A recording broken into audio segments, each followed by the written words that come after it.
Et salut les amis, bienvenue sur Mini Studio Scale Models, j'espère que vous allez bien. Aujourd'hui les amis, je vous retrouve dans une toute nouvelle vidéo où je vais vous présenter un produit. Ce produit c'est celui-ci, le support de cadre. Support de cadre, le petit matos, je sais pas si vous voyez bien, la caméra est peut-être inversée, c'est pas grave. Alors aujourd'hui donc je vais vous présenter ça, vous savez bien comme moi, si vous faites des maquettes depuis un certain temps, manipuler, maintenir les pièces quand vous faites du modélisme ou des maquettes, c'est très compliqué parce qu'à chaque fois vous vous retrouvez à mettre vos doigts là où il ne faut pas, la peinture n'est pas sèche, il y a une belle empreinte, ou alors vous avez du mal à maintenir, vous devez tenir votre pièce à 3 doigts et faire votre signe de croix, faire une prière.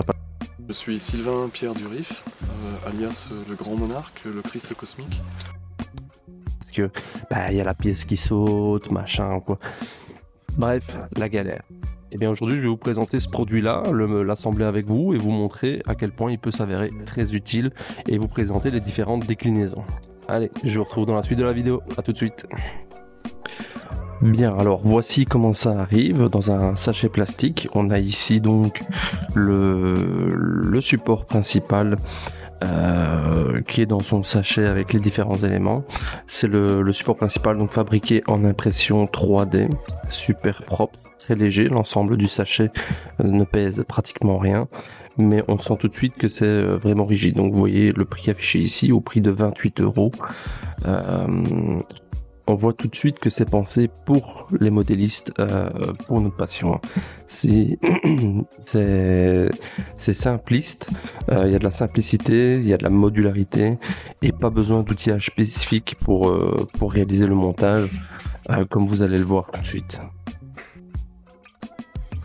Allez, c'est parti, on assemble ça ensemble, les pièces s'emboîtent directement les unes dans les autres, pas besoin de colle et ça tient parfaitement. Petit conseil d'amis, pensez à bien aligner vos pièces pour ne pas endommager l'impression 3D évidemment. N'hésitez pas à regarder les visuels pour vous aider pour l'assemblage. C'est très simple. Il suffit de se référer aux photos et on voit tout de suite ce qu'il en est.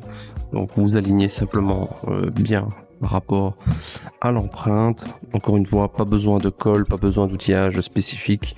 On vient emboîter donc cette partie ici, comme vous le voyez, on vient l'emboîter et on pousse pour qu'elle se mette convenablement à buter. N'hésitez pas à pousser un petit peu plus fort.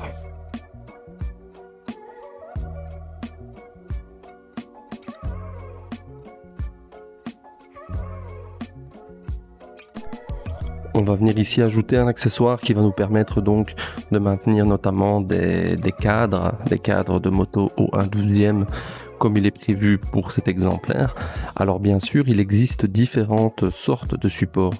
Ce support est déclinable en plusieurs versions. Vous en avez également pour des voitures au 1/24e, des camions, des bateaux, des avions, tout un tas d'accessoires pour modulariser votre support. C'est vraiment le mot-clé, c'est la simplicité et la possibilité de moduler ce support qui en fait un atout de taille pour nous maquettistes.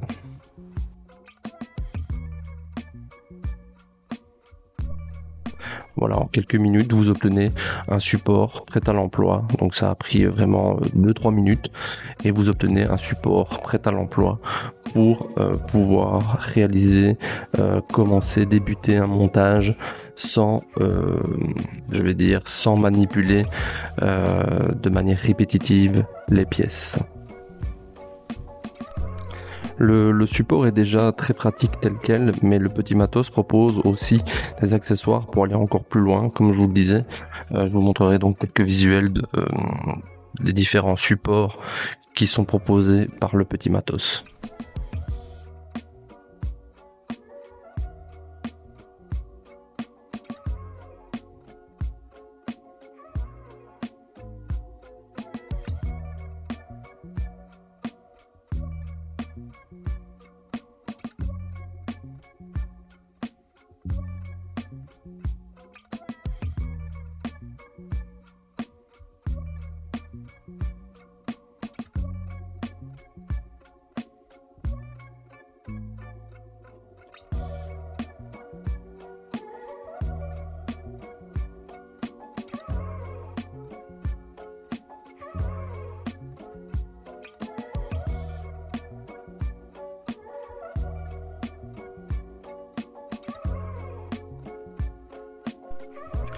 Voilà, donc une fois votre support assemblé, on va pouvoir se faire une petite idée maintenant des possibilités qui s'offrent à nous.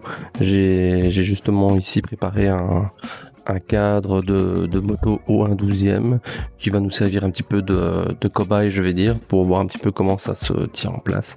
Donc vous voyez, le petit bras, le petit support articulaire avant permet de passer donc la tête du cadre, si je peux appeler ça comme ça.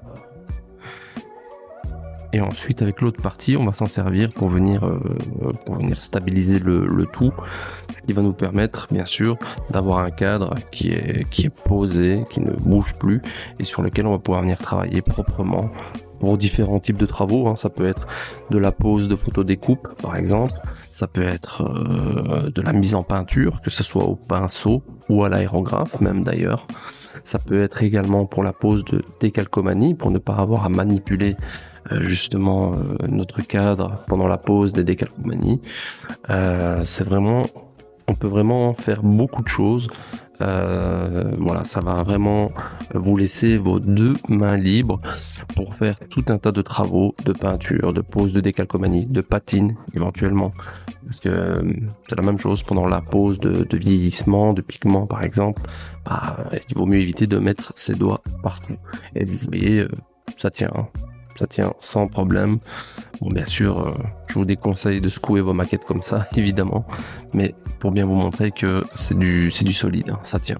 Vous voyez là, voilà, une fois que votre cadre est posé, ça vous laisse vraiment les 2 mains libres pour venir travailler autour de votre maquette, travailler autour de votre cadre. En l'occurrence ici, puisqu'il s'agit d'une moto 1/12e. Mais comme je vous le disais, c'est très modulaire. Ce n'est pas réservé que au 1/12e.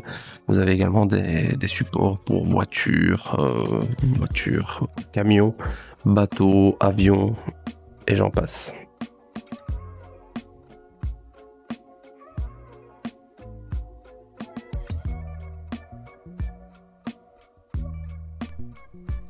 Voilà, j'ai également ici le moteur de cette maquette. Il s'agit du moteur de la Honda CBR 1100X, si je dis pas de bêtises, au 1/12e de chez Tamiya. Voilà, c'est un kit qui est en attente que je le continue.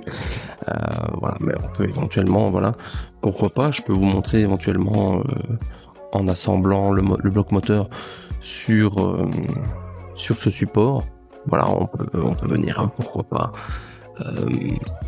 le poser d'une certaine manière, encore une fois, pour différents types de travaux, bien sûr. Hein. Ça peut être pour de la mise en peinture, ça peut être pour le vieillissement, ça peut être pour voilà, un dry brush sans fourrer ses doigts partout.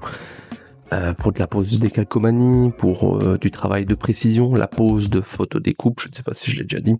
Voilà, je vous fais ça en accéléré évidemment. Mais